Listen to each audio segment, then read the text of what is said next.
Leagueheads, and welcome to The League, exploring League of Legends lore from A to Z. My name is Rebecca. And I'm John. My name is Mark.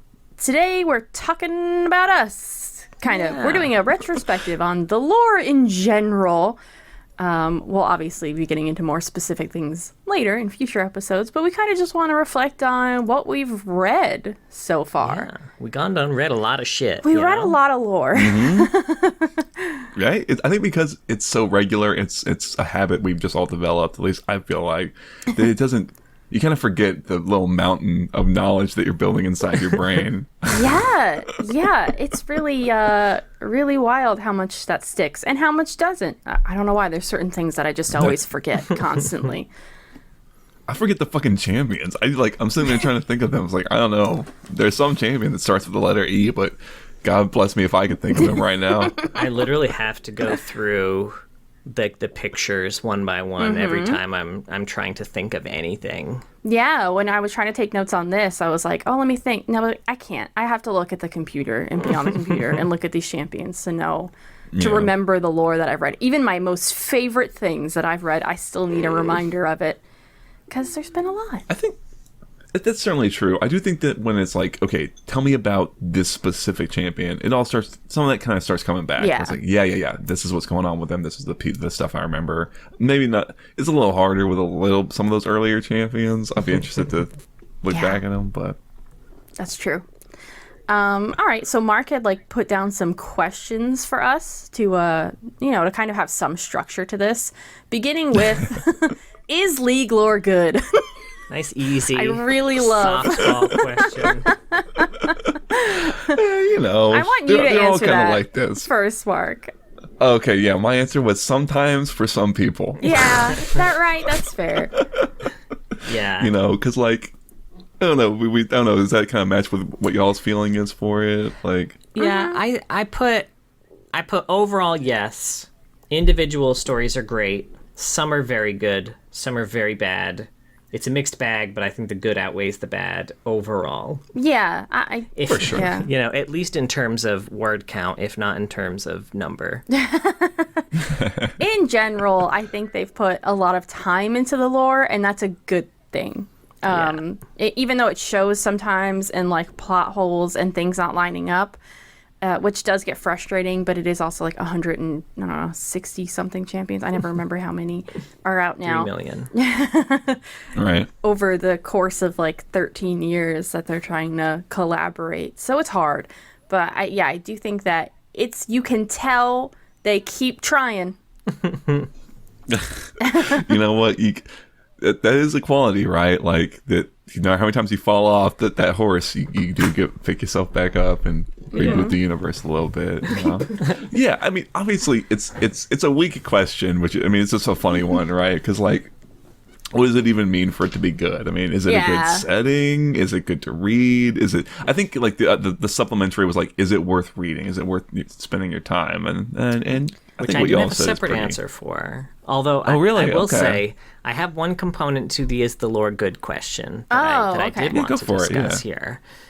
The state of the world, state of Runeterra. Ooh, no, that's not good. I'm going to say there's a big no on that one. Now, if this were just a normal fantasy world, right?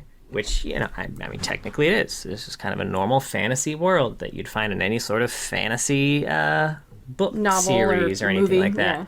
There are 1 million existential threats that could wipe out the world at any point. That's and true. Maybe it's a long con to try and, kind of get some longevity out of the MMO, that WoW has kind of by introducing all these threats early on. But I don't feel like it needs that many. So here's God, though, that I didn't think about that being tied to the MMO, though, of them having that's where the Void event is. Now the Void is trying to take over Runeterra, and then I don't know what are the other Mordekaiser. Now don't worry, I have a list. List them off. Okay, honey. Here's a list of people whose motivation is solely ending the world as a whole. Yes. Aatrox, Aurelion Sol, Belveth, Malzahar, Thresh, and Vel'Koz. Zyra. No, I have a different category for her. Oh. Here's a list of characters okay. whose sole goal is to conquer the world. Oh, okay. Oh, you Now, don't think that those Belveth ones want falls to into this eliminate category? Yeah, existence of the world. I think Belveth wants I think Belveth to... falls into this category. I'll more argue. conquer But than to be eat. fair, we're not. It doesn't change the sum total, so it doesn't really matter. Yeah, here's a list of characters that want to conquer the world, the entire world, and I'm leaving out people with smaller ambitions like Kiana and Renata from this Okay, list. yeah. What about like is Who, Darius going to in be theory, in here? would want to, but they're small scale right now. We've got Okay. Azir, Brand, LeBlanc, probably, who the fuck knows, Lysandra, Mordekaiser, Swain, Viego, Zareth, and Zyra. I thought Zyra wants to That kill all pretty everything. much tracks. Yeah. I think she wants to turn everything into plants, right? guess she so. can. That was the Yeah. pick, the read on it. I agree Sure, with that. yeah, that's we're fair. at 15, by the way. I'll say between those two categories. And This now, MMO's going to go on forever. now here's a separate list of characters whose sole motivation, they don't have grandiose plans, right? Their sole motivation is like, I'm gonna kill everything. If there's Okay. something in front of me, I'm gonna kill it. Sure. And that's Sure. pretty much it. We got Cho'Gath, Evelyn, Fiddlestick, and for the record, the motivation behind why they want to kill things might be different. You know, like obviously, Evelyn's motivation is different than Hecarim's, but still, they just want to kill things. Cho'Gath, Evelyn, Fiddlesticks, Hecarim, I'm putting Jin here and I stand by it. Callista, Karthus, Kha'Zix, Kog'Maw, Nautilus, Nocturne, Pike, Rek'Sai, Rengar, Shaco, and Sion. No ulterior motives other than murder. Obviously, Jin, murder for art, but it's still murder. Cool motive. I mean, I think Ringo is kind of, I'll give you a big iffy. You listed a lot Yeah. very quickly, but Ringo stuck out to me in that, like, if you didn't kill that little, like, if you're a little bit baby, right, he's not going to kill you. You're not a good prey. He likes Yordles He didn't or want doesn't like Kilnar. Yordles. I don't Yeah. remember which one it is. No, they're good. They're a good omen. They're good omen, right? Yeah. I would take Rengar out. Yeah, that list. That What is his list, motivating factor, I guess? I mean, he's a then? hunter. Yeah, he's a hunter and he collects Yeah. Here's trophies what I'll say, based off though. his hunting. He likes to kill things, but he's not going to kill anyone and everything. Okay. Now, Yeah. does he have any other mean- characteristics other than Being kill a hunter? things? He likes to strip naked and grease up. he's got a vested interest in hunting a specific thing, right? He's, I think, potentially the leader of his tribe, which was not really expanded upon, and I thought it was a big complaint Right? we had. Like, what does that mean right now, I guess? I'll give you an if Wait, on do you that have one. more? Do Okay. you have more? Okay, I was gonna say one of the ones you listed though. I thought could actually run through them again. One of them I think actually needs to get bumped up into the kill the world category, which is the bigger issue in my Cho'Gath? opinion. Cho'Gath, yeah, that's the one. Cho'Gath, I think. Yeah, all the void. I like, meets reread the same- all of yeah. Cho'Gath lore just to make Wow, sure. you went through all that? I know. I Oh, went wow, through you read- 100% of it just to double check to see if he had any sort of sentient interest in anything larger, like destroying the world. said Because the reason I he's put super duper smart. Vel'Koz in destroying the world is because he actually has like a sentient interest in destroying everything for the void, whereas Cho'Gath and Kog'Maw, 'cause I think he's in here too. Yeah, he is. Were written much more animalistic, and Rek'Sai, I think I put her here too.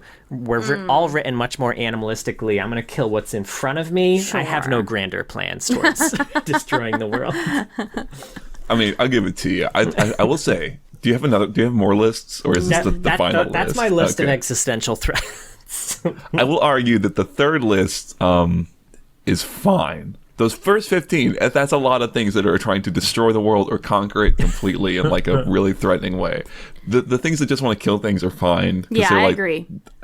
Scale is you said it kind of early on in your tirade, right? Is like scale is kind of the problem where there's all these threats that are just so big that it starts to kind of becomes background noise. A couple is good. 15 is a bit much. It's a lot, yeah. That's true.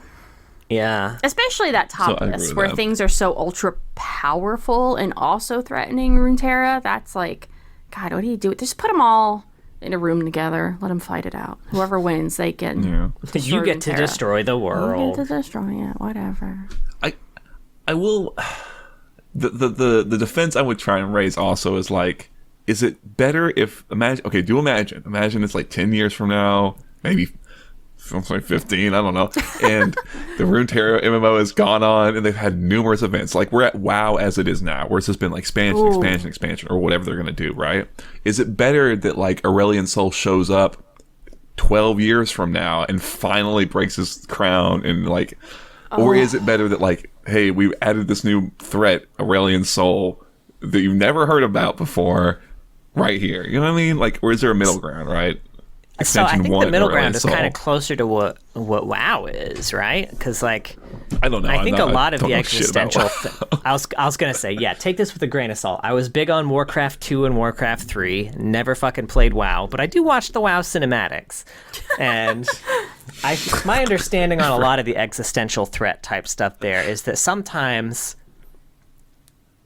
or a lot of the times, actually, from what I'm remembering, the existential threat comes from one person trying to eliminate the existing existential threat and then becoming the new existential threat. Okay. Like, Interesting. because Arthas wasn't always the Lich King. You could say anything. This is like a Mad Libs right now. He took...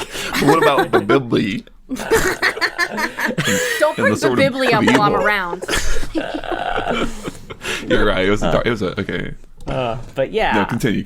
Which I think there's a lot of room for, because I do think that there's a decent amount of people in the lore who are fighting against the existential threats, who very well could be an existential threat themselves. So, like, I guess, for instance, one thing that we could put here is something like what they did with Pantheon during the Ruination. So, like, Viego, one of the existential threats, and Pantheon, who's kind of fighting against people like him, like, existing in the first place, and then he gets taken over, and now there's a god on the loose too that, you know, the world has to deal with. And obviously in the Ruination it was very easy to deal with him, but, like, in theory that could have been a much bigger problem than it ended up being. Sure. I mean, look, if we look at anything from Rise of the Sentinels, it's gonna be a bad time. I think that's, like, a given, right? We don't have to bring that up. yeah. while But we're it's here. like, but it's a good, like, you know, that's one example of how something like that could happen. Like, so, you know, you've got people like, I mean, even Pantheon now, he's still fighting against people like Xerath, and you have people like, what's his name? Completely blanked on it. The new Darren. Shuriman dude. Cassandra. You got Cassante fighting against the Ascended too. Like, you know, maybe there's a corruption angle there if he wins and all of a sudden he is stuck in the sarcophagus. Who the fuck knows? That's how it You know works. how it is. Sure. I mean, you know, yeah. I'm open to it. It's fine. It's fine. We can move on. But I do agree completely with the. I mean, it's something we talk about all the time. It's like, get in line, take a number. Well, moving on to the next area, which Mark titled, "Do we know what we're talking about?" Ooh, actually, hold on real quick. Oh, what's that? Yeah, we keep talking about the other thing. I spent, like, moving away from the Is it? Oh, I do have the airing. Is it worth reading? I think my quick Yeah, answer yeah. to this is, like, certain pieces, definitely. Will completionists have a terrible time? Yeah. No, Oh. but it won't be a great time either. Yeah, terrible's a stretch. It won't be. It'll so be bad. fine. A I feel like lot of the longest pieces are usually some of the better ones. yeah, that's the one redeeming factor. Like, you could read 10 bad pieces in the same amount of time it would take you to read one great piece. Yeah. Sure.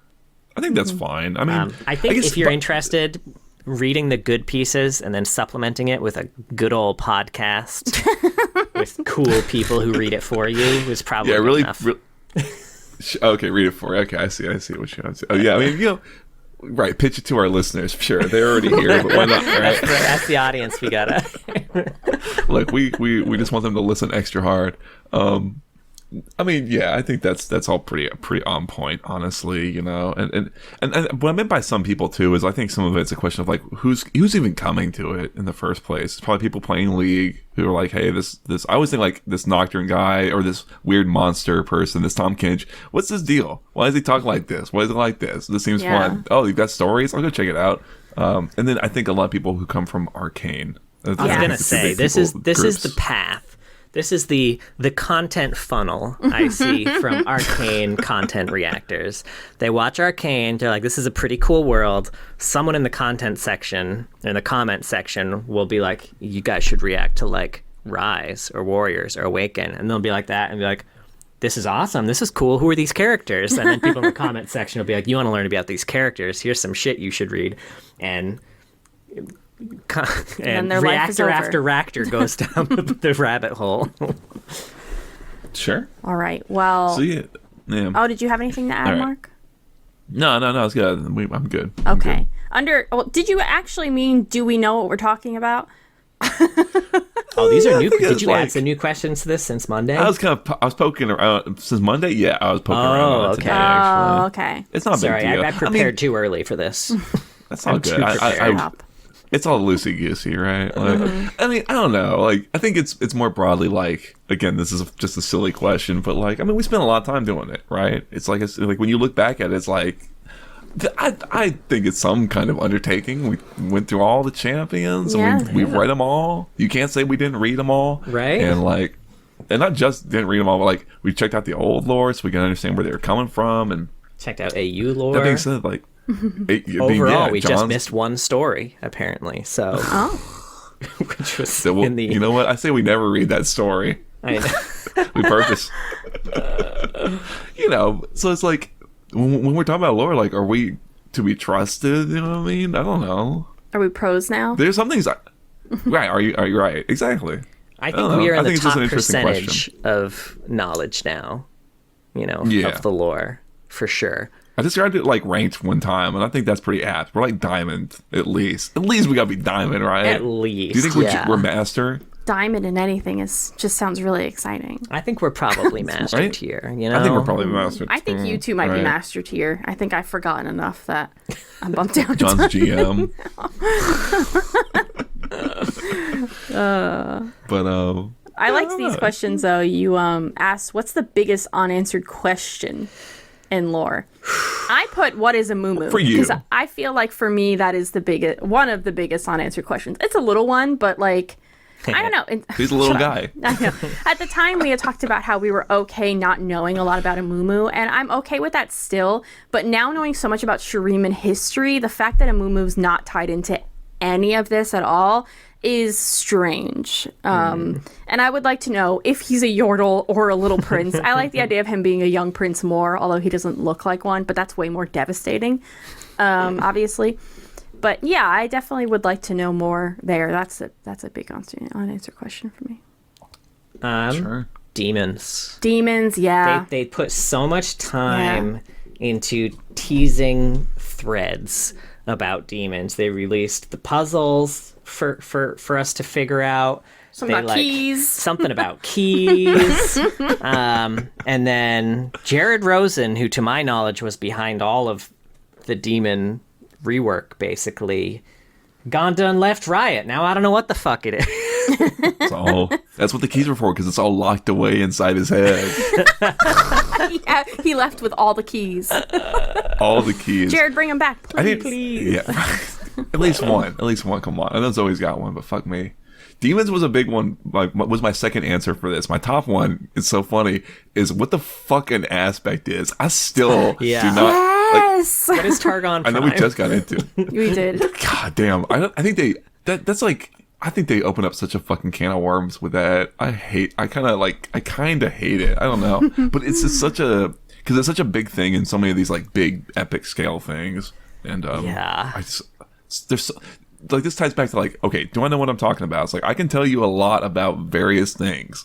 Demons and aspects are really wishy-washy, and I don't think that's my fault, personally speaking. Yeah. No, you'd start talking about one, and then you start talking about another. And if you were telling this to someone who knows nothing about League, they'd be like, "Well, hang on, wait a minute. I thought aspects were more like this." Right. I have Well, questions. Yeah, we Sure. all We do. all have questions, Bob. But read the lore. It won't We just answer the questions, but Did you see that sweet flip that the guy did? Oh man.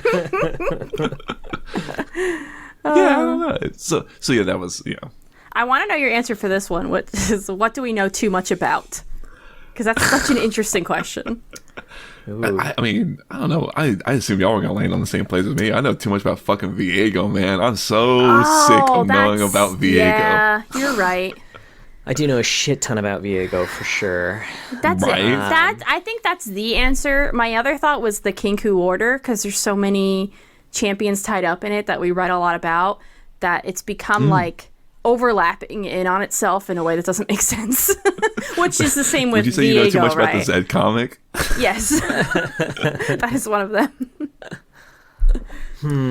Yeah. This is a tough one. There's It something is. like at the back of my brain, like my brain tugging, and I can't put my finger on it. It's fine.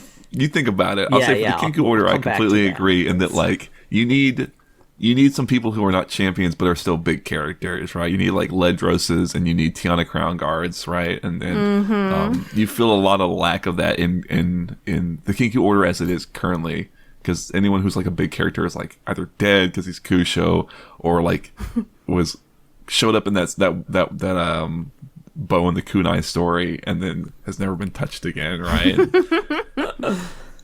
So yeah, All I think right. that's a really apt. Here's something I know too much and too little about at the same time. Ooh, I like Magic this. and Ishtal. That's fair. Yeah. Yeah. Oh man. You found it. You found the perfect answer for this whole these sub questions. All right. Favorite champions lore-wise, which is something we talked about a lot. This many times. So I tried to put some ones that I hadn't talked about as much. So I kind of went back and was looking. And I think in getting to other champions, this made me realize it more. I really love Ashe a lot. And kind of what she's trying to do in the Freljord and her whole backstory and her relationship with her mom and Sejuani, I think is so good.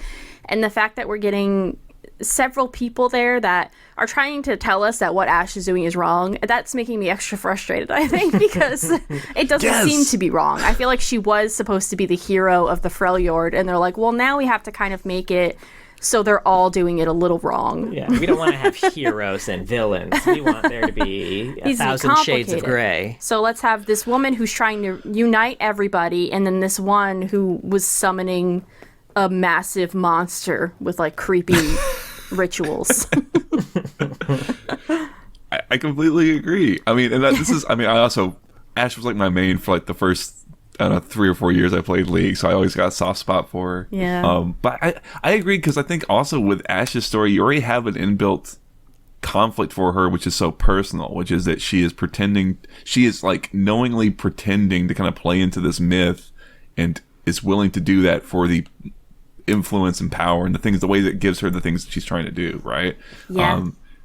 That's enough, and it's way more compelling, I think, than this like vague notion of the spirit of the land, you gotta kill shit. I'm sorry to say it, but like, Yeah. growing those They carrots, demand blood. get the fuck out, right? No peace here. You know, That's such a good point. I didn't really think about it that way. Now I like her even more. I wish that the conflict and what they were like, what she is doing is wrong, is that she's impersonating the descendant of Avarosa. Like, that is way more interesting, and that is something that actually could be messing up the Freljord in some way, Yeah, right? that Maybe could come back to bite Avarosa, her. there is like an actual descendant somewhere out there, and it's not Ashe. And she's like taking this title. Oh, that's so much better. Yeah, but I think Ashe is really well done. Who else did I Put top 5 for all of these questions where they asked for favorite. I had like the obvious man. ones because we've talked about like Echo and stuff a lot. Yeah. I also thought Darius. I think Darius is really Darius was laid out very too. close to making my top 5. Yeah. oh really? He's an honorable mention over there. He's an honorable mention. Okay, let me hear your 5 then. Yeah, here we go. All right. I had, and these are in no particular order. I could not. There's no way I couldn't. Sure. But I've got Graves there. Yeah. Not just because the quality of the writing for his stories is very good, but because he is also, he's a character that has a strong personality and strong personality flaws and strengths, and they all come up in all of his stories. That's true. Yeah. His hard-headedness, his stubbornness, and his kind of loyalty, they show up in every one of his stories. and impact the outcome a lot, and they're all really well written. So I liked that a lot. That's true. He's kind of like a small scale in the large scheme of things character. He He's is. just a lot of fun. Yeah. Completely agree. I've got Jin, obviously. Yeah, of course. And I have At him number 4 even. specifically. I have him as a favorite champion.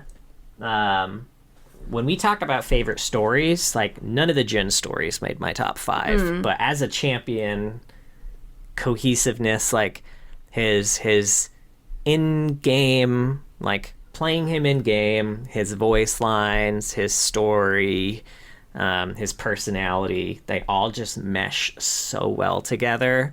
And just like the general theme of him is great. Like he's always one step ahead, but that doesn't mean he doesn't get caught sometimes, because he does get cocky. He knows his weaknesses, which I really, really like in him. Yeah, because there's so many villains that just like, they get caught because they're so arrogant and all this. Jin gets caught because people are genuinely really smart in this world too. And it's not that he did something wrong, it's just that they did something more right than he did, right? Right. It's kind of the way yeah. it is. I really like that. Yeah, and it's like, it's a world of basically super powered beings. And he is Jin not is like, sure, he's got some bullet magic, but in the scheme of things, compare that to like Shen moving through the spirit realm, like the main people he's fighting against are all way more powerful than him. Yeah. Yeah, I always just found it very striking the idea that the things he did, people assumed it was some demon or something so otherworldly or so much inhuman. Yeah. I have Kindred here. Kindred I almost wrote down as well. I really, and I think they're another one that didn't make the cut in terms of stories. None of my favorite stories are theirs, but I do like all of their stories. Yeah, they're really good. I like. There's a lot of spirits in the world of Runeterra, and I think some of them can be kind of hit or miss. But I really like this aspect of death, and I don't feel like it's explored like anywhere else. Like I've never read anywhere else of like a god of death or something that is split into two, and one is specifically for people who accept death and one is for people who fight against it, and kind of the compassion of one versus like the brutality of the other. Like, and I could be wrong, maybe that exists and I just don't know about it, but it seems like such a unique take on death that I would not have expected from League of Legends. That's true. Yeah, absolutely. It feels original, I think. Yeah. Is something that both in, Like, and then for a even game that's into the built on champions like design. archetypes, it feels way more original. For sure, absolutely. I have Pantheon, and I will say this is strictly for the growth story. that they gave to Pantheon post Rise of the Sentinels. Yeah, which is wild. Which is wild. It's truly one of the two best things that Rise ever gave us. And yeah, I just really like. I wish we knew more about aspects, but like I really like this idea of a host of an aspect who had lost complete control, then had their host murdered while inside of them, and then got their freedom back, and then was taken over again by a different thing that had basically the power of an aspect For some reason. and then was freed again, through both times freed from something completely out of their control. One that was just murdered by an ascended, the other one just had Akshan shot a ghost, and now Pantheon's free. But Akshan shooting ghosts everywhere. But yeah, I mean, I liked. Who you gonna call? Akshan. This was the rare instance where one single story kind of elevated them as a character to me to one of my favorites. Sure. And then finally I have Rakan as my fifth, who's just so likable, so relatable. Just reminds me of me a lot. Yeah, it also doesn't have like a ton of lore. Honestly, he's got more Star Guardian lore than base lore. Oh, man. But like, What's there is good. just a lot of what's there is good. You don't get a lot of like, I don't feel like you get a lot of really healthy relationships. Yeah, that's true. In Runeterra, and Zaya and Rakan are kind of one of the few, just like really really healthy relationships. Even some of the good relationships we do have like can be kind of toxic at times, but like I really like that it's built on trust in each other's mutual capabilities. You know, they all do really dangerous stuff together and they worry about each other all the time, but they don't stop each other from doing the dangerous stuff because they know that they're capable of it. And there's a lot of love there, and Gross. there's growth. There's and a realistic amount of frustration at each other. What's that supposed to mean? You really looked in my eyes when you said that. You know how every time I make a joke, you look at me and you're like, big L on the forehead. Oh man. It's funny, some of the ones you hit, Rakan was one who I was surprised to find myself feeling like I kind of remember liking reading all of his stuff. Like, he's a very fun character to spend time with, frankly. Ilaoi was one that kind of popped out for me. I think I had really liked... I think we had been doing a lot of like stuff around Targon, and I was very frustrated with it. And then they gave me Ilaoi, and I felt like, oh man, they really figured out how to write this like kind of, I don't know, almost paladin-y, like very religiously sort of set character. Calling upon like your god as opposed to just having them inhabit your body all the time. Yeah, I'm fine with either, but like it felt so more clearly defined, and I think I've really liked a lot of her handling. I said before, but in the Ruin King, I think she's one of the best examples of a character dealing with things, new things happening, and then it's changing them, and they're having to kind of come to grips with their core values. And it's like, oh wow, it's like this little character that's developing and growing, and I can kind of like really end up liking her at the end of all of it. And then Singed, I think some of the other ones like Kindred, you already kind of talked about what I like about her, but Singed was he's like the dark horse of the century, man. It was like, Right. oh boy, here we go, 300-word bio that hasn't been touched in 12 years. And so it's like, check this shit out. This is one of the best horror pieces that we've got, my friend. That made my list. Gross. Mine too. Well, do we jump into that next? Our favorite stories? Sure. I mean, so yeah, the host, which is what I was just talking about. Yeah. But it. By Amanda Jeffrey. Yep. Yeah, I want to go look up the author just to have it. But that one was great. It was a huge surprise, visceral, and I loved. I could remember so much about it because it stuck with me so much. Yeah. I if you're a fan of horror, it's funny. I only wrote 2 down. And I feel like they really show the 2 sides of me, and the host was one of them. It's funny that you guys both brought that up. Yeah. Yeah.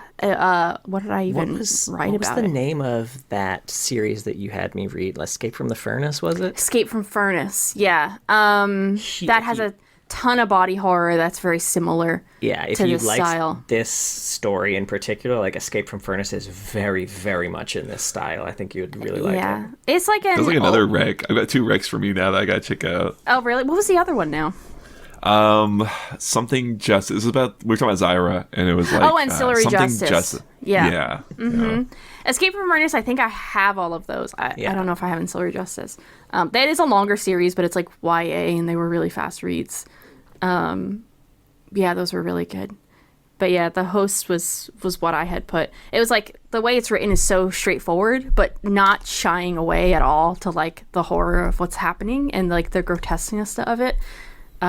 Just so good. And my other favorite is Rise With Me by Dana Lurie Shaw, which is the love story between Diana and Leona told through letters. Oh, very nice. It's just there's also little drawings. It's like the best look we get into Leona, and like the one that's the most contradictory to like what we see as Leona now, and I think part of why I'm so frustrated with aspects and not understanding more about them, because this Leona does not resonate at all with the Leona that's fighting Pantheon in the call, right? Like, it doesn't really make sense to me, but I don't know. But that, I think, I love that one so much. It's so sweet and so funny and so touching and precious. For that sure. and body horror, just my top. I mean, it's funny you do that, right? Because the other ones that stick out for me are like The Boys and Bambolini, Yeah. Yep. right? That was It's that one that we list. constantly go to. Yeah. Jared Rosen. Yeah, for comedy, right? Like that, I started bringing it down to like horror, comedy. For me, I mean, I always go back to the Echo Lullaby, which I think is by I haven't written down yet, Matthew Matt Dunn. Dunn. It's probably the most emotionally affecting piece I've read from Riot that I can think of. And I would even also go to his comic Chrono Break, which I thought for me was also very devastating, and I really enjoyed both those pieces. And and then it's funny, I didn't want to talk about Riven for like a champion whose lore, like I don't like her as a champion that much, but I like the pieces around her, and like Sisterhood of War I really enjoyed. It's really good. I actually Yeah. I didn't write down the author for that one for some reason, but it's out there. And yeah, I really enjoyed some of the action pieces. It was very imaginative, and some of the things that they had happen in that, and I thought it was a great exploration of the like an individual character just within the world, right? It's not a champion, it's just some guy, and he had this whole little arc. It's so nice to see a character arc in these pieces like that, Yeah. So those were call outs for me. The only other ones I had, I mentioned the Pantheon story that's called In Battle Broken by L.J. Goulding.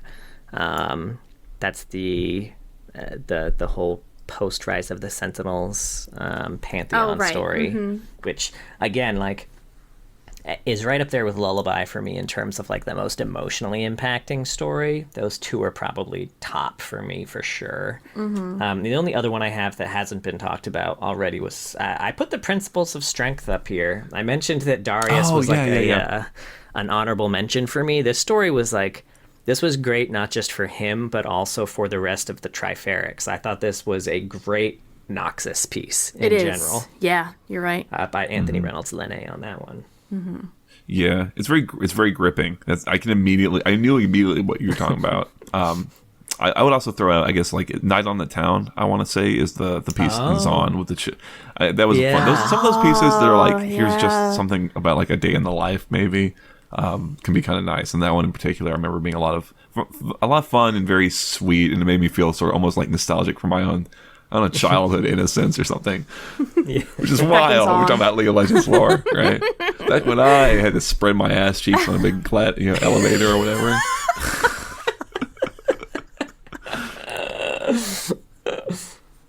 Mark, I didn't need you to put your hands behind your back the way you did.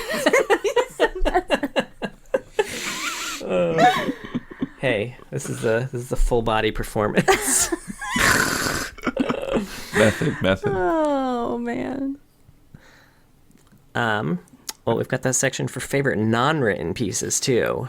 I rewatched a ton of cinematics in order to do this, to pick my favorite, which made me very, like, I'm starting to get really emotional. I don't know why in rewatching some You said that. cinematics.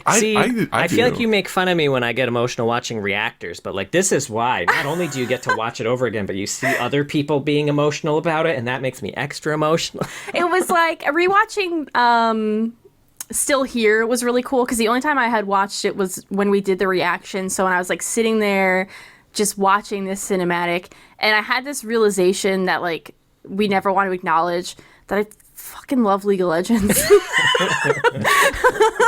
Thank you. Thank you for saying it. God damn it. I really love League of Legends. And like, obviously I do. During the day, I'm watching a League of Legends streamer like all day. And then at night, I'm playing League of Legends or talking about it. But it's just, it was, anyway, my favorite though, is Annie Origins. And I can't find anything that beats it for me. I think that's so good. It's just so good. Yeah. I watched A Twist of Fate right after that, by the way, which was really funny because Annie skips in with like her purple hair. She really gotten over it. That was 10 minutes after the Annie origins. Well, She's like, I'm gonna dye my hair purple, shop at Hot Topic. I'm ready to party. Noxus is inviting Kamungu or invading Kamungu. I gotta get on the rift. The summoners need me. But yeah, it's just so good, man. Could you imagine if they had something like that for every single champion? I would die. I know they can't do it. I understand. But it's just amazing. They should delete everything else off her page and just have that one cinematic. And they need to completely change Annie in the game to fit that Annie, because it's so devastating and great. And seeing her turn a little villainous at the end was so good. And it's amazing. Yeah. It doesn't feel as long as it is. I saw it was like 6 minutes, and then at some point I was like, oh, it's over. Having a daughter now makes it feel so much different, too. Oh, God, I watched it in a whole new way.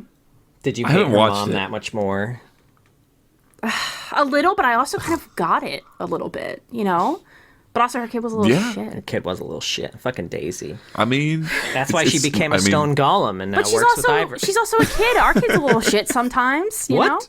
Into the golem you go. It's just for 10 minutes. You get in your golem right now, young lady. Shit, and we also named it after a flower. Oh, no. Oh, no, you're right. Man. Yeah, I mean that's also my answer. I think I said it at the start. I think I said it when we started doing this podcast, and after looking at all of it, maybe ignoring Arcane, I assume this was kind of out of the discussion. That's true. That's a good point. I mean, Arcane is obviously the best thing outside of the written stuff. Yeah, that's its own weird separate thing, right? Like, Annie Origins for sure is so excellently. It's so excellently done. I actually have not watched it since having a daughter, because I have found that my tolerance for anything regarding like harm coming to children has plummeted. You know, I used to be able to take it pretty well, but I absolutely cannot. And I completely agree with like, I never in a million years would have sympathized with that mother. But now I can see, I can put myself in her shoes a little bit, just a little tiny little bit. Just a tiny little bit, yeah. At the end in particular, I kind of get her anger. But before that, I don't know. Her kid did just die though, and then her husband. So I can't imagine who I would become if I lost my daughter. So, I certainly wouldn't embrace my stepdaughter who used to burn her, Just a little bit of burning. Come on now. Man, could you imagine having a 2-year-old that you're like, okay, do not burn that. Yes, I know you can burn it. But it to me kind of echoes the feelings I feel like I had at the end of the first part of Arcane, funny enough, where it's like you have these two characters who are just writ small, right? These two characters are in such have had such tragic things happen to them that there's not really anyone who's right, and they're just making these bad decisions, and it's very tragic to kind of see unfold. That's such a good point. Compelling. Yeah. So that is one thing I for some reason all of my memories falls out is everything about Annie's mom. I know we've read a piece about her and how she got these weird fire demonic powers or whatever that she passed to Annie. Always fucking forget. Black Rose. Right, it was Black Rose shit. Yeah, it's I don't know. She's just so obviously just a setup for like what's going on with Annie, right? She's just kind of ancillary in that way. Yeah. At least I feel like. Annie Origins is one of my top 5, so looks like we're all aligned there. I also have it's so hard to not just go down the list of the fucking seasonal cinematics this one, because the seasonal ones are so good. Really good. I did put Still Here. Still Here is so good. And The Call, and Awaken. I do have those 3 seasonal ones on here. And then I have Echo Seconds on here. I love Echo Seconds. I love it. It's so Echo. Oh my god. Yes. Man, well, I'll save this for when we talk about another one of the questions that's coming down the pipe on here. But I could just talk about Echo all fucking day, man. I really like a lot of the champion teasers they do. I wanted to put Fiddlesticks on here, but lore-wise, it's not like a ton. But I do think it's just really fantastic. And I like Senna's champion teaser a lot, too, which I talked about a little bit. And even though it's not a big thing, Lucian's login screen is still one of my favorite things that Lee's ever put out. It's so short, but the fact they incorporated a little bit of lore into the login screen and then had the dopest ass fucking song in the universe. Come on. Right? So good. If I were to choose one champion who never misses in cinematics, fucking Lucian. Lucian's He's in a so cool. surprising amount of cinematics, and Yeah. every one of them is fucking fire. Yeah. They landed it with him. I do remember they at the show and tell when they showed us the Lucian login screen to close out the show and tell, and the bit where it kicks in and the shots shoot out. I actually gasped. That's so cute. I always remember. No joke. I always remember that because it felt so like cartoonish at the time. Yeah. It's like, oh fuck. It is really fucking cool, so dude. good. It's just so cool. And like so if you've never been to the Riot campus or seen pictures, they have I would say full size. They're more than full size statues of champions. You know, you walk in the gate and there's Annie and Tibbers. A little bit down the hallway is Ziggs bouncing on a big bomb.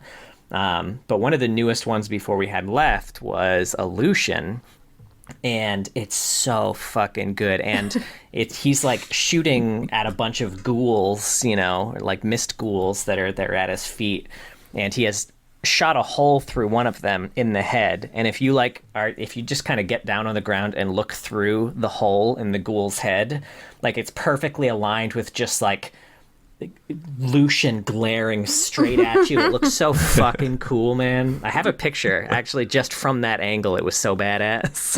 Y'all have to put it in the short or whatever you make this up. Yeah, they nailed it. The only other thing I'd throw out there, this is not even something that Riot made, but it was that Nunu and Willem song that me and you that I know two content creators. You knew the actual singer because I think he'd done other stuff. Yeah, he did the Star Guardian Rakan Zaya thing that was really emotional too. Yeah. He also did a really cool version of God, what was that? Was the world's song? Like my favorite one. Your favorite one. That I'm blanking the name of. Right. Legends Never Die. Legends Never Die. He did such a fire version of Legends Never Die. Mm-hmm. Well, I'll have to look him up to give him proper credit because that's one that I use that as a lullaby. It might be Cole Porter. Yeah, John used to sing that to Poppy as well, but she won't let him sing to her anymore. Oh, really? Heartbreaking. It is really devastating when you start singing a song and she's like, and shakes her head, and I'm like, okay. That's a shame. Yeah. I shouldn't. It's funny because I'm a human jukebox these days. I shouldn't really complain about it though. It's very nice when she asks for the Me and You song, and it's like, I melt a little bit. It's not Cole Porter because Cole Porter. I'm fairly certain it's not Cole Porter. Let me I know see who Cole Porter here. is. I have It will make you cry in the right mood. That song. This song, yeah. And it does remind me of Poppy now a lot. Yeah. I think not just the singer, but even that because I think there was a singer who T.J. Brown. Yeah. Yeah, did the music, and then That's they did a number of art pieces with it by an artist called I guess Hosier. I don't know, but they perfectly nailed the Riot like style. They look as if it was something that just Riot had. It's as if something Riot had made. These two. It does, yeah. Did so. I don't know. I love it. Woo. Now I don't know if this question. Let me look at How your list has of questions. perspective changed from before to now? Oh, okay. Is the next question. Yeah, I guess like from when we started to here we are now. Right, it's been a few years. We read some things. What's the big change? I had mostly going into this. I had mostly read the old lore. That was the majority of my experience with the lore. I was like pretty caught up on the old lore. I had read all of the Journal of Justice and most of the old champion bios and everything. So given that was the baseline, I will say I was genuinely surprised at how good some of the lore is.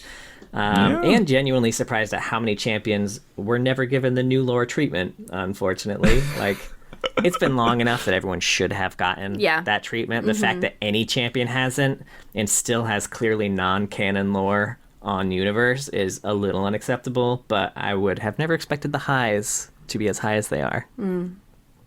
I think I remember saying something like this, and I think we did a Q&A not too long ago, and saying some things like this. But yeah, both, like you said, surprised at the quality, but more surprised that, like, because they did the big reset, and I was like you, where I knew a lot about the old lore, and I knew they were doing this big reset, and I was there on the, I say in on the ground floor, and that I was reading it actively when they were putting it back out, because I was interested at the time, and it was this feeling of like this optimistic promise of they're gonna have this universe page. It's gonna be this one like source of like truth for what's going on in Runeterra. No more will we not know what's happening, and here we are, right? Oh no.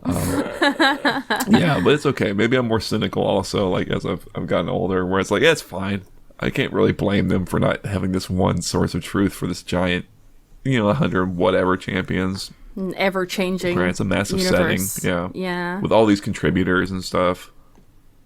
Yeah. I didn't really have any thoughts before starting the lore. I remember also hearing that they were doing big changes to the lore, and I was like, who reads the lore? And now I'm like, oh, I do. It has made me weirdly more interested in the lore of other games, not to the point where I've sought them out just yet. But maybe I wouldn't skip over every book in Skyrim that I came across, Which I used to do. Well, I think I'm still might. I don't know. Yeah, I would read one and be like, oh, I get why I was skipping over all the books in Skyrim now. There's a lot. What about the sexy ones though? Maybe I'd read the sexy ones. The lizard maiden. Right. Like, some are good, but there's just a lot. Right. It feels very immersive, and there's a lot of shit you could read in the real world. But I was thinking of like Dead by Daylight, which is a game that I haven't played a lot of, but I have been interested in, and like all of their characters have their own backstories and stuff, and I'm like, I feel like that'd be probably pretty fun to read about all these like killers and their backstories in this game. Yeah, it's a very unique idea, because that's so like one of the pitches I think for Runeterra is it's a big old kitchen sink, right? It kind of touches all these different things. We're talking about horror and comedy and all these different things. So having it being in so much more, I don't want to say constrained, but just like a particular genre, staying in one genre. Yeah. It's interesting. Mm-hmm.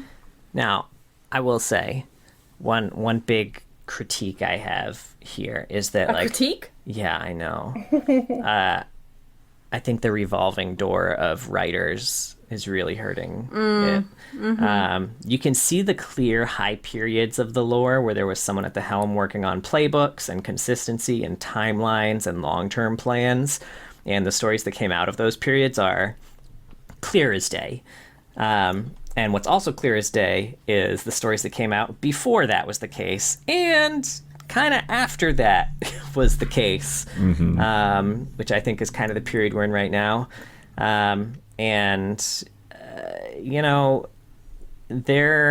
There was a time when Riot was willing to pay for top-tier talent and willing to mentor and take chances on homegrown talent.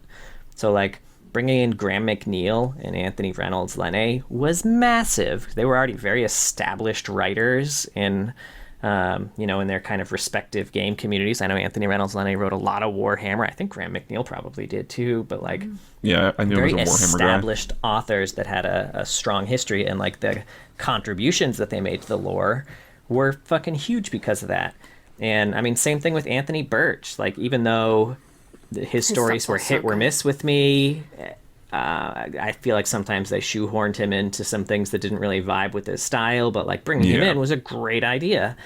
And growing internal talent really paid off for them too. Like, let's not forget, executive producer of Arcane, Alex Yee, started as a player support intern. Same thing with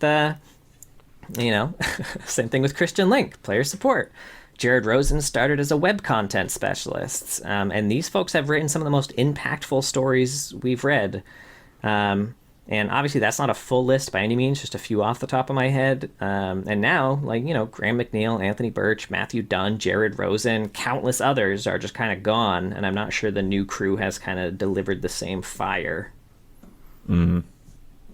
Yeah, I think that's it. I don't think we talk a lot about it in that sort of context, right? Like, we will mention it sometimes and talk about it sometimes, but kind of getting away from the the content of the stories and more trying to understand what's going on from like with Riot's narrative, I don't know, department from our perspective is it's probably something we could do more of, honestly, just to try and better understand kind of what's happening with it, what's going to happen. Yeah, I don't know. Maybe they'll talk to us. Are we big enough Maybe. that we could reach out Who knows? and see if someone I'd will love talk to us? to. You know, Now, it's I know worth I know we can be mentioning- negative sometimes, but I know we are negative sometimes. But we're so hopeful for the future. We're hopeful, Yeah, it and I comes feel from a like place of we're love. fair. It you know? is. Yeah, I think we're being fair, and it does come from a place of love, Mark. It's like anytime we're mad, it's because we want it to be better. We want it to be good because we know it can be. It's worth mentioning too. So of the writers I mentioned too, and let me pull up my list of top 5 pieces again. So like in Battle Broken, L.J. Goulding still at Riot. Although I'm pretty sure if I'm remembering correct, one of these. I'm trying to one of these remember. isn't actually a League of Legends piece. Yeah. Anthony Reynolds-Lene still. John, that's Twilight. That's not. Oh, my bad. Anthony Reynolds-Lene still at Riot, still pumping out good work. Matthew Dunn no longer at Riot. Jared Rosen no longer at Riot. Amanda Jeffrey, who wrote The Host, still at Riot. Give her more horror pieces. So here's the thing: I think it's Amanda Jeffries, not even on the lore team, from what I can tell. From what I can tell, was never on the lore team. So I don't know whether it's just not in her LinkedIn or not, like whether she just kind of skipped over and just has her current one or not. But she's like a producer. Oh. This is just her free time. Who just whipped out this masterpiece real Right. quick. Right. Interesting.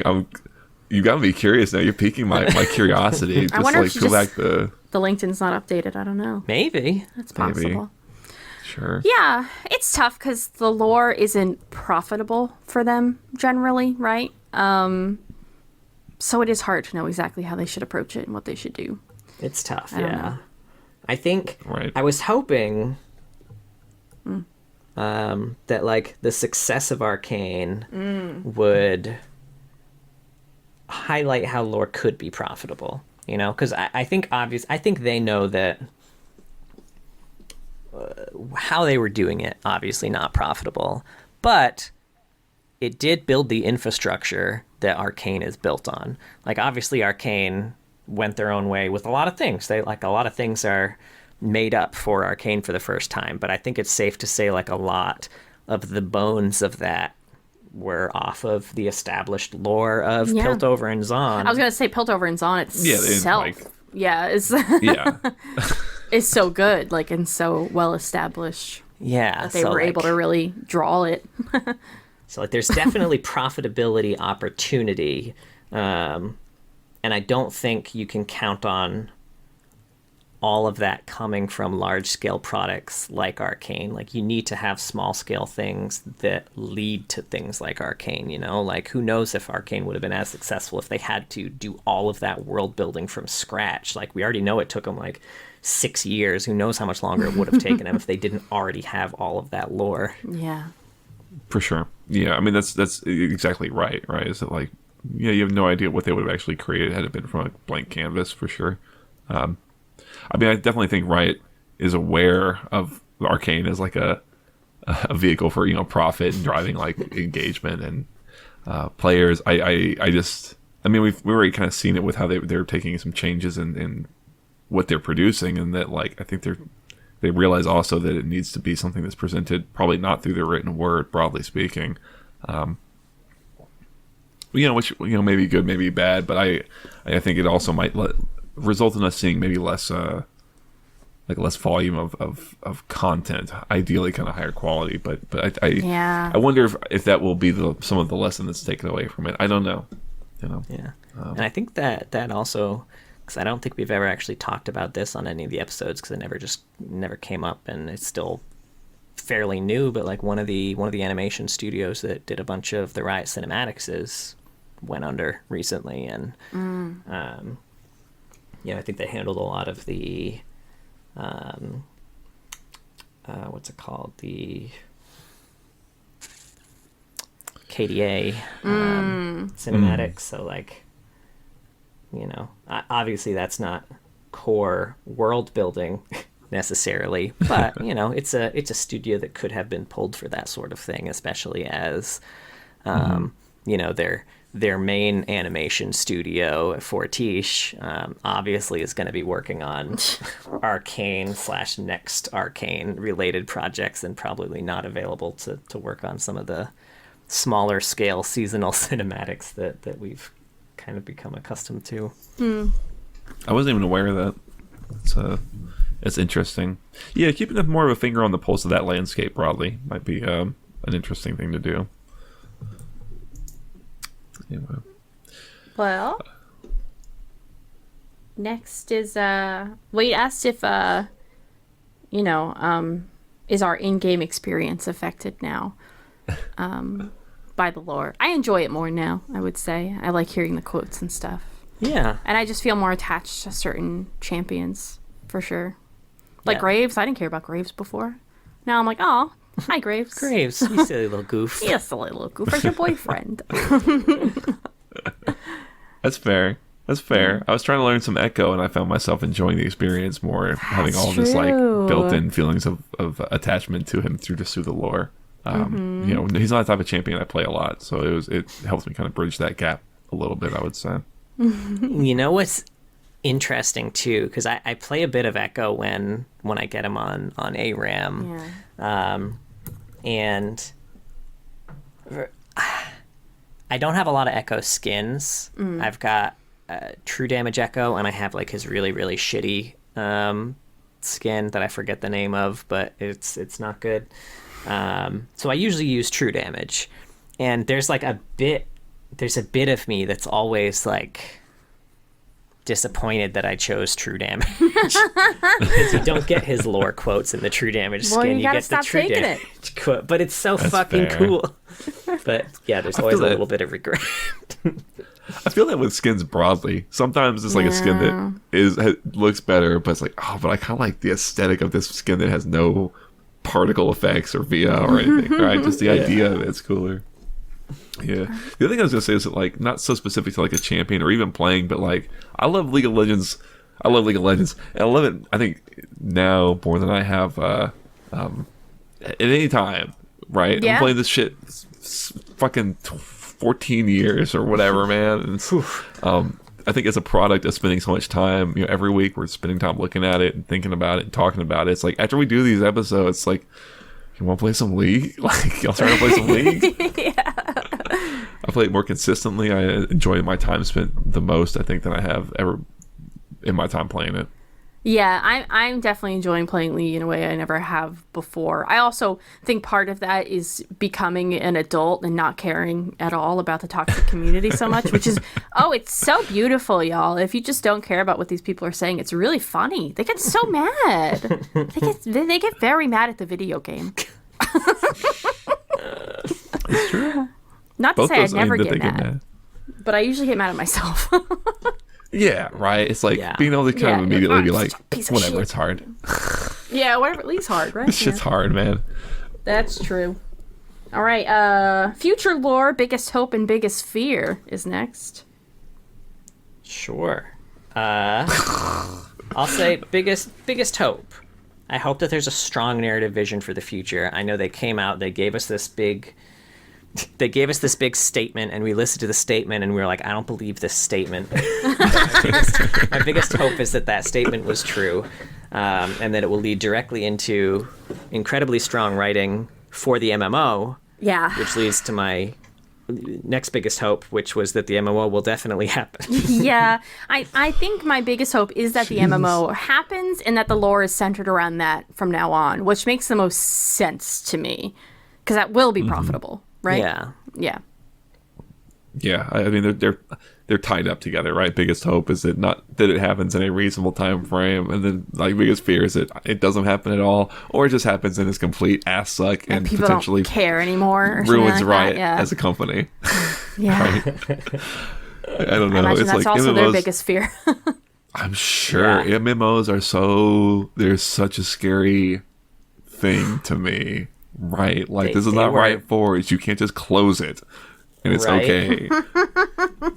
They were so big, like when we were still there, the conversation around MMOs was always, we will never make an MMO. It's never going to happen. There's because that was also a period where everyone and their mother was coming out with MMOs, kind of the same thing they did with MOBAs. And just like with MOBAs, they all fell under. Like, they couldn't get enough engagement to justify keeping the servers open, just like failure after failure after failure. And I think Riot if they had very strictly made one never. Then, it probably would have failed. Probably. Because Yeah. they probably would have done it. They probably would have tried to recreate what WoW is doing. And I think one of the biggest things that they're trying to do with this is not do that. Like, I know very little about what's going into the production, but I'd be willing to bet good money that the reason this is taking so long is because they have a team full of people that are trying to reimagine what it is to be an MMO. Yeah, that's true. Yeah, I completely agree. And I think in the next couple of years would be a good time for it. I'm not like a video game journalist here. I don't know exactly what's going on in the trends. But I mean, MMOs that might be something people are really kind of searching for and wanting again. You know, I'd love that experience of really getting into an MMO because I never have before. Yeah. So having it in a universe that I'm Likewise. already very attached to sounds exciting. And with people I know who would play with me. We could spend all of our time playing only Riot games, right? That could be it. That would be the censure. It'd be League, Swarm, and MMO. Whatever the MMO is. I know, and I'm playing big three. TFT. And TFT, yeah. Man, I mean, legit. Yeah, it's so funny that that's what ended up being the thing that seems to be the same across for all of us, right? It's such a big looming sort of like question mark. There's very few things that I see kind of coming out of Riot where I'm like, oh man, I don't know what the fuck's gonna happen with this. You know, like I expect some sort of quality bar at this point. You know, for the most part. I mean, you know, Rise of the Sentinels, fuck me, right? But like, broadly speaking, you know, I imagine that fighting game is probably going to be good. I don't play fighting games, but I think it's probably going to be quality, and you know, Yeah. And I know that's very important. Like, they've had key members of the fighting game community working with them on this every step of the way. So like, I'm sure that even if we don't end up liking it, it's going to be very faithful to what the fighting game community wants. I would hope so anyway. But yeah, man, I don't know. I just I feel like there is like some universe where that MMO is good and some universe where that MMO is bad, and I have or it doesn't exist, and I have no idea which one we're heading into. I hope we go to the good one. Yeah, right. That will be nice. I also have a hope of them continuing Arcane and other regions with the same quality. Yeah. Because I know that's something we've talked about a lot, is like, surely they'll go somewhere else. And we talk about where we want it to go, and honestly, I don't care. As long as it is as good as what they have done in Piltover and Zon, go wherever the fuck you want. Yeah, because I think that draws so much attention to the lore in general, and concluding what's happening in Piltover and Zon in a way that's satisfying, and then opening up a new chapter somewhere else, I think is a great idea, and I think it would. I would hope people would follow it. People who aren't League fans would follow the next chapter and be just as excited, I guess. I don't know. Sure. Yeah. And my fear is that League just shuts down one day. I don't want to talk about it. I always comfort myself that someone somewhere will create some sort of private server with a leaked source code version of the game. There will always be somewhere you can play League, right? Right. But yeah. Well, I think... Also, I have for my fears. Oh, yeah. No MMO is a big fear. Death. It's a fear of mine. Yeah, I put no MMO ahead of that. Oh, okay. Another fear is that there will be no additional lore content for new champions if experiences like the Aurora game turn out to be either too expensive or too difficult or to have too low engagement, because we know that they said they're not guaranteeing short stories for new champion releases. They want more experience-based storytelling, and if the experience-based storytelling doesn't work out, I don't think they're going to go back to short stories either. I feel like they're just going to say, fuck it. Let it wither. That's pretty reasonable. That's probably the more realistic thing to worry about in the short term. This whole episode is going to leave me filled with anxiety. Why did I put these questions here? What's wrong with me? Well, to wrap up the episode, our last questions are just about the podcast. Like, what do we want it to become, and what our plans are for the future. So we did talk a little bit about the future. We do want to dive into AUs a lot, and I think we were thinking every other week we're going to do a bit of a deep dive on one of the AUs, so John doesn't have to be the only one who reads the stories. I'm pretty excited about that idea because, to be honest, the AUs I still feel really, really not connected to at all. I never find them very interesting, and I think I will enjoy them a lot more once I actually am reading the stories and not just hearing you talk about them. No offense, you're lovely, but I just think my brain will like them better. Here's hoping. Here's hoping. No, for sure. I think I'm hoping it'll be kind of the same experience we've had doing some of this, where it'll be like a nice, pleasant surprise of like, oh, this was very interesting. This was really compelling. This had some really great moments that I just didn't expect from this KDA, article or whatever it is that we're kind of getting into. Yeah. And then other than that, we are going to revisit a lot of the older champions early on, because it's been so long since we talked about Aatrox and Ashe and Akali. Oh, Akali, never mind. I'm not reading the fucking Zed comic, okay? Like a little fly, we talked about Akali. But some of these older champions, and I think people have gotten new stuff since we've chatted about them, so stuff like that. Yeah, there's a lot of stuff like that for sure. Obviously if there's new releases, like new champions, or if Riot just puts out new, like that is kind of goes without saying. But I'm certain there will be fairly confident there will, be episodes will take time to be like, okay, Riot's put out a few new stories. Let's kind of talk about some of these and kind of get back into it. Frankly, just some of what we talked about, especially when we were talking about earlier on the existential threats, makes me think that just open roundtable discussions, like if someone brings a topic and like, here's a couple pieces that I want to talk about this idea of like, what is an aspect? What is, like, how many threats are, things like that. I was like, I think those could be a lot of fun to just kind of dig into, something a little more open.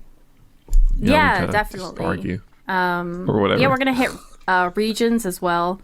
Is something we're thinking about. Just I haven't looked at a map of Runeterra, maybe ever. So maybe that's something that I should do, right?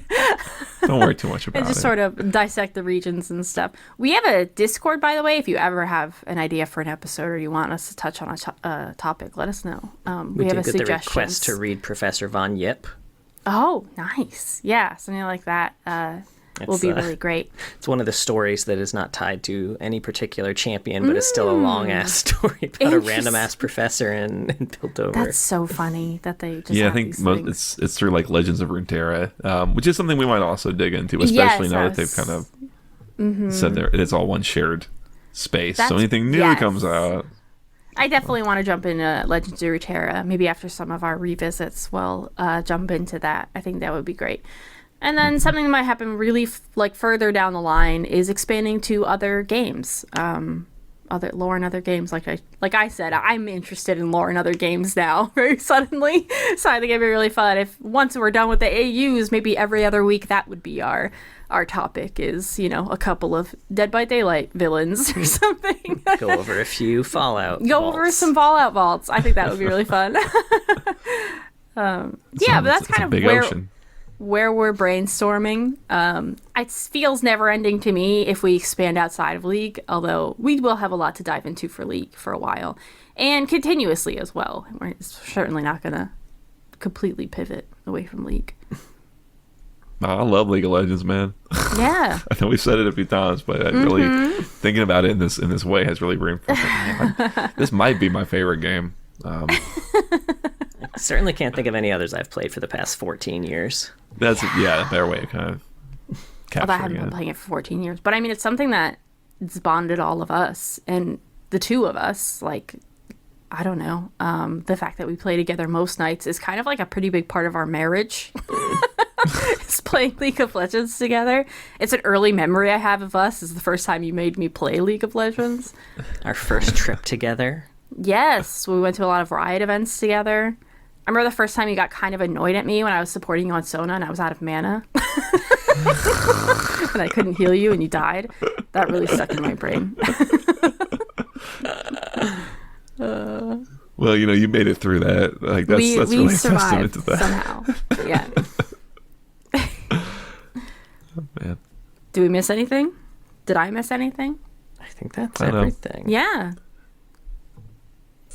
It's been fun. It's been a very interesting endeavor, I will say. And it's like I said earlier too. It's something that's become so rote and routine. And it's like, okay, this week I got, I'll do my reading, and Wednesday night we're gonna hop on and talk about it. That like. It's kind of easy to forget the scope of it and the scale of it. It's like, oh man, kind of set ourselves to a task and completed it to a reasonable degree. We got a comment on our YouTube the other day that just like really stuck it home for me. They're like, hey, I just wanted you to know, I started listening to you when I first went off to college, and I have my degree now, and you guys were there with me the whole time. Great. So it's like we could have been doing something like that, We could kidding all have ourselves. college degrees right now. We kind of do, but We it's have in League honorary of Legends ones. lower. Yeah, Ryan, can you send us diplomas? I don't have Oh one. my I God. dropped out of college. I would really frame use that this. shit. I would frame that it so right there. fucking. It would go right there. I would take something I already have out of a frame to put it in that. That's how excited I would goddamn be. I would get a little card. I could whip it out whenever I need to like argue about whether or not shit is like Excuse me. cool or not. Like Necrit who? No, I'm just kidding. I'm so sorry. Lord Necrit, please don't. send him one too. Fuck it. Oh, he Learn definitely should get one terrology or first. whatever. Yeah. Oh my god. Oh. Well, I think that's it for this episode, yeah? We all feeling good? We're feeling fine? Thank you so much for I'm sticking feeling a with little us. misty-eyed. Oh, misty-eyed. Oh. Well, let's wrap it up so we can play League. All right. Peace, nerds. No, I have things to say. Thank you so much for listening. As I said, we had a Discord. We still have a Discord. We have a little suggestions for us area, which John and I think will always look through. But if you tag us somewhere and want to have a comment or anything, yeah. Or if you want to jump in, find some people to play League with and make some friends, post weird memes, join the Discord. We have a YouTube. You can see our beautiful faces. Our Zyra live stream, which was a lot of fun. It took us 6 minutes to open the bottle of champagne. I was editing the episode and I was like, John, I'm 6 minutes in and we're still trying to open this bottle of champagne. It was a really hard bottle of champagne to open. So if you want to like watch that I might not be on the YouTube yet, but it will be maybe by the time this comes out Sunday. Probably. Yeah. Okay, beautiful. What else do we have? I normally have notes on this, and I don't have them open right now. This is weird. We've got the Patreon. Twitch. Oh, Patreon. Patreon. What Patreon would do last? Yeah. We have a Twitch. Okay. Twitch.tv/loreheads. Sean's generally streams on Saturdays. He does TFT Room with viewers. We'll be in Jersey this Saturday, although by the time this episode comes out, you'll have missed, it'll be Monday. Sorry. So I hope none of you were there. Hope none of you there on Saturday, because we weren't there. I'll make it At up to least they know you now. Saturday after you hear this. Oh, no. Well, that's why we weren't streaming. But John will probably stream, I assume, maybe Monday to make up for it, because we'll be back Yeah, that works. Monday. You're taking the day off. Yeah, something like that. Yeah, we'll find out. And we have a Patreon. Thank you so much to all of our patrons. But a very special thank you to our Medarda tier patrons. If you... You don't want to name them? Oh, yeah, sorry. They know who they are. Dead. Mr. Dead and King of Hearts. If you were working at Riot and building out cohesive lore, and Riot tried to be like, yeah, we don't need this anymore, I would sacrifice my own job to save yours. Oh, no, honey, we need that health insurance. That's how we it have works. a daughter. No, we need the lore. We could start a riot. That's what you had to say. I mean, come on. We'd protest, all three of us, with signs. Yeah. Yeah. That's beautiful. Thank you. I Well, appreciate please it. be It's going to be sure. harder to come up with those now that there's not champion lore I know. to do I'm it. so sorry. You've got this, honey. That was beautiful. I mean, it seemed like you planned it. Self-sacrifice, yeah. I don't plan any of those. For the record, a little peer behind the curtain. Oh. All improv, baby. What? I had Every no idea. time. What? I'm shooketh. Well, please be sure to join us next week. We are going to begin our deep dive into the AUs, and we are starting with the coolest one in the world, High Noon. Yeah.